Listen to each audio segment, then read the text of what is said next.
BNP chairperson Khaleda Zia ইতিমধ্যেই 8:20-এর দিকে গুলশানের ফিরোজার বাসভবন থেকে রওনা করেছেন এবং সড়কে নেতাকর্মীদের বিপুল সংখ্যক নেতাকর্মীর যে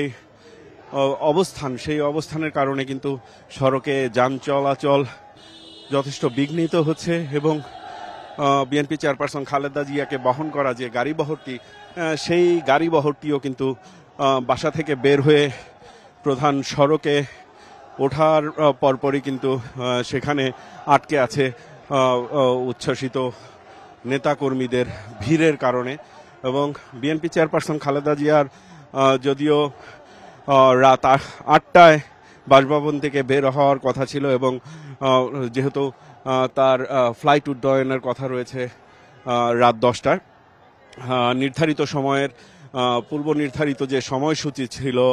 বাসভবন থেকে বের হওয়ার, সেই বাসভবন থেকে নির্ধারিত সময়ের 20 মিনিট পর 9:20-এর দিকে কিন্তু বিএনপি চেয়ারপারসন খালেদা জিয়া রওনা করেছেন এবং বিএনপি চেয়ারপারসন খালেদা জিয়ার সাথে তার যেই চিকিৎসার জন্য গঠিত যেই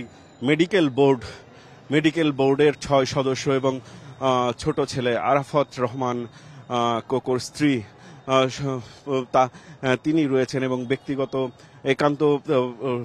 সহকারী সচিব সহ বিএনপি চেয়ারপারসন খালেদা জিয়ার সার্বক্ষণিক দেখভালের দায়িত্বে থাকা কর্মকর্তা সহ প্রায় 15-16 জনের একটি দল কিন্তু বিএনপি চেয়ারপারসন খালেদা জিয়ার সাথে সফর সঙ্গী হচ্ছেন এবং কাতারের যেই বাদশাহ তার যে বিশেষায়িত যে এয়ার অ্যাম্বুলেন্স বহর, সেই বহরের একটি এয়ার অ্যাম্বুলেন্সে করে বিএনপি চেয়ারপারসন খালেদা জিয়াকে লন্ডনে নেয়ার ব্যবস্থা করা হচ্ছে এবং সেই বিমানটিতেও কিন্তু বিশেষায়িত চিকিৎসক সহ সার্বক্ষণিক প্যারামেডিক্স ডক্টর সহ সামগ্রিক চিকিৎসা ব্যবস্থার রয়েছে এবং বিএনপি চেয়ারপারসন খালেদা জিয়াকে বহনকারী যে গাড়িবহরটি, সেই গাড়িবহরটি ইতিমধ্যেই রওনা করলেও সেটি কিন্তু এখনো গুলশান এলাকা অতিক্রম করতে পারেনি এবং আজকের এই গাড়িবহরটি গুলশান থেকে গুলশান 2 নম্বর গোলচক্কর হয়ে কাকলি হয়ে বনানী দিয়ে তারপর আর্মি স্টেডিয়ামের সামনে দিয়ে হযরত শাহজালাল আন্তর্জাতিক বিমানবন্দরে গিয়ে পৌঁছানোর কথা রয়েছে এবং সেখানে রাত 10টায় বিএনপি চেয়ারপারসন খালেদা জিয়া এই লন্ডনের উদ্দেশ্যে যাত্রা শুরু করবেন এবং তাকে বহনকারী যে বিশেষায়িত অ্যাম্বুলেন্স বিমানটি, সেই বিমানটি প্রথমে দোহা থেকে হিথ্রো বিমানবন্দরে পৌঁছাবে এবং হিথ্রো বিমানবন্দর থেকে সরাসরি সেখানকার লন্ডন ক্লিনিকে তাকে ভর্তি করা হবে এবং সেই লন্ডন ক্লিনিকে বিএনপি চেয়ারপারসন খালেদা জিয়ার যেই লিভার সিরোসিসের যে জটিল রোগ রয়েছেন, পাশাপাশি এখানে তার একাধিক হার্টের ব্লক ধরা পড়লেও কিন্তু সম্পূর্ণভাবে চিকিৎসা সম্পন্ন করা সম্ভব হয়নি বিভিন্ন কারণে এবং তার যে শারীরিক অবস্থার অবনতির কারণে বিভিন্ন সময়ে তাকে হাসপাতালে নেওয়া হলেও যে পরিপূর্ণ যে চিকিৎসা ব্যবস্থা, সেই চিকিৎসা ব্যবস্থা কিন্তু গ্রহণ করা যায়নি তার শারীরিক অবস্থার কারণে এবং আজকের এই তার দেশ ছাড়ার মধ্য দিয়ে বিমানবন্দরে থেকে সরাসরি হাসপাতালে ভর্তির মধ্য দিয়ে বিএনপি চেয়ারপারসন খালেদা জিয়ার যেই শারীরিক সমস্যাগুলোর, বিশেষ করে তার লিভার সিরোসিসের যেই জটিল সমস্যা, পাশাপাশি হার্টের ব্লক নিয়ে যেই চিকিৎসাগুলো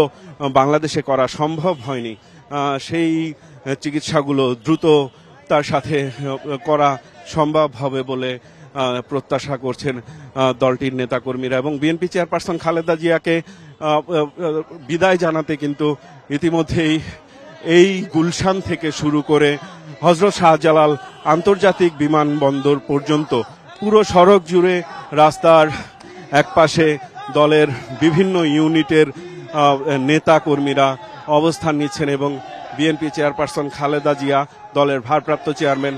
তারেক রহমানের পক্ষে তারা স্লোগান দিচ্ছেন এবং তারা প্রত্যাশা করছেন বিএনপি চেয়ারপারসন খালেদা জিয়া দ্রুত তার চিকিৎসা শেষ করে জনগণের মাঝে ফিরে আসবেন। এবং বিএনপি নেতারা যেটি বলছেন যে বিএনপি চেয়ারপারসন খালেদা জিয়ার যে রাজনীতিতে যে আপোষহীন ভূমিকা এবং কারোর সাথে মাথা নত না করার যেই চারিত্রিক বিষয়, সেই কারণে কিন্তু বিএনপি চেয়ারপারসন খালেদা জিয়া শুধু বিএনপির নেতা নয়, তিনি বাংলাদেশের জনমানুষের নেতৃত্ব দেবেন এমনটি কিন্তু প্রত্যাশা করছেন বিএনপির যারা নেতাকর্মীরা তাকে বিদায় দেওয়ার জন্য সড়কের দুই পাশে অবস্থান করছেন। এবং আমরা বিএনপির ঢাকা মহানগর সহ কেন্দ্রীয় বিভিন্ন নেতাদের সাথে কথা বলেছি, তারা যেটি বলছেন যে দীর্ঘ প্রায় 7 বছর পর বিএনপির ভারপ্রাপ্ত চেয়ারম্যান যিনি রাজনৈতিক প্রতিহিংসার শিকার হয়ে দীর্ঘদিন ধরে দেশের বাইরে অবস্থান করছেন, এই চিকিৎসার জন্য বিএনপি চেয়ারপারসন খালেদা জিয়ার ঢাকা ত্যাগ করার মধ্য দিয়ে এবং লন্ডনে পৌঁছানোর সাথে সাথে বিএনপির ভারপ্রাপ্ত চেয়ারম্যান তারেক রহমানের সাথে সাক্ষাতের মধ্য দিয়ে দীর্ঘ প্রায় 7 বছর পর মা ও ছেলের যেই সান্নিধ্য, সেই বিষয়টি কিন্তু দলের নেতা কর্মীদের মধ্যে যথেষ্ট উচ্ছ্বাস তারা কিন্তু প্রকাশ করছেন। এবং তারা যেটি বলছেন যে এই দীর্ঘ বিরতির পর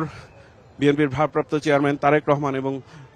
চেয়ারপারসন খালেদা জিয়ার যে সাক্ষাৎ, সেই সাক্ষাৎ স্বাভাবিকভাবেই মনোবলের জায়গা থেকে দলটির শীর্ষ নেতৃত্বকে আরও শক্তিশালী করবে